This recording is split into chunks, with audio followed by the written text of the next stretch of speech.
lot of ammo. Good afternoon, folks. You're watching The Hungry Handgunner. I'm Nick, and we are out on the range, as you saw. So, I was fortunate to get to spend some more time here with the Springfield HellCat. And I wanted to be as fair as possible. Now, I try not to badmouth things, right? Now, it's one thing if something is obviously wrong, and I point that out. It's another thing if, well, I just don't feel like it fits me. So I wanted to spend more time with the gun because I felt like maybe I was being unfair. Instead of judging the gun on just its merits, I felt like I was subconsciously comparing it to the P365, which I think it's no secret that I have come to really like that gun. If you guys hadn't seen some of the comments and things like that, I really enjoy the P365.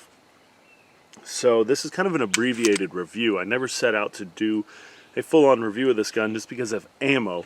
But then I was like, no, damn it, I need to give it a fair shake and shoot it some more. So I'm at about 500 rounds through the gun now, which is abbreviated by my standards. I prefer to put something like 1,000 rounds through a gun to really get to know how I feel about it. But with this ammo situation, that's hard to do. That's ammo that I need for competition, or ammo that I need to continue my own proficiency, trying to get better and things like that.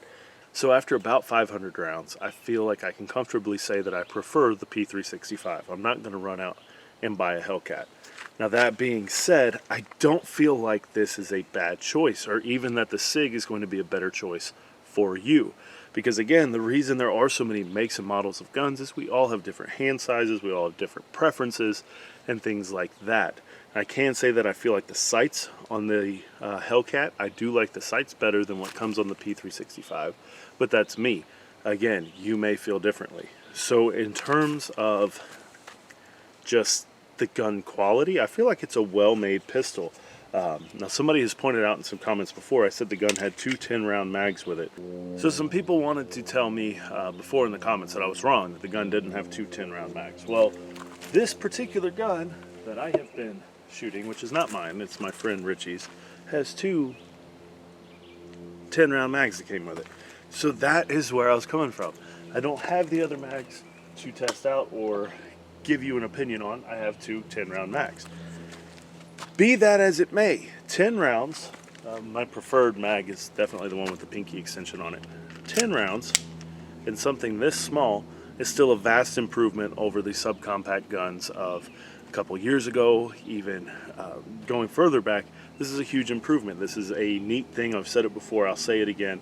To see these gun companies paying attention to this market at the level that they are is a cool thing. More competition between these companies to see who can fit more in what package and make it shoot better than all that benefits you and I, the end consumer. When these companies are trying to one-up each other with the features and shootability of guns in this size frame, well, the people that benefit, obviously the companies sell guns, but the people that benefit are going to be the people that carry guns like this, or maybe that would carry guns like this, but they didn't like the way that the M&P Shield or the Glock 43, they didn't like the way those handled or felt.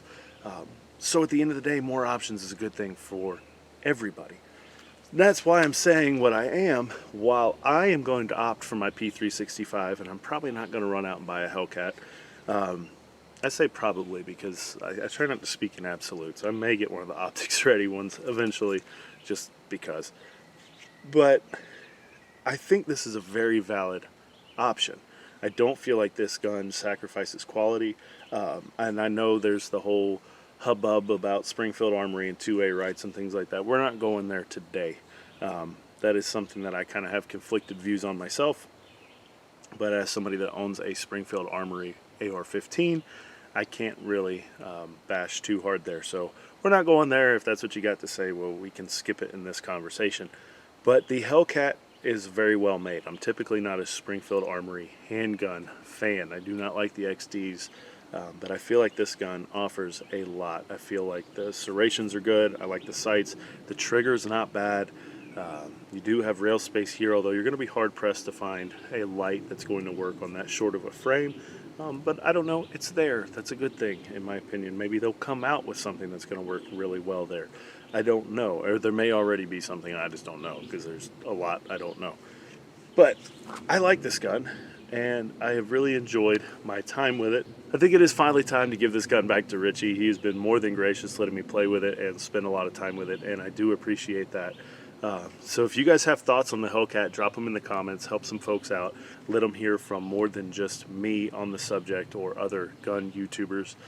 More knowledge is always good. But I do think it's a good gun. I'm not going to fault you if you get one because I do think it checks a lot of the boxes. It just comes down to preferences and ergonomics for me, and I prefer the P365. So there is that.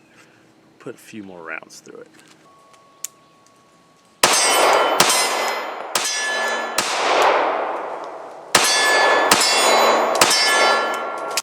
So now I can say that I put more than 500 rounds through it, 510 to be exact.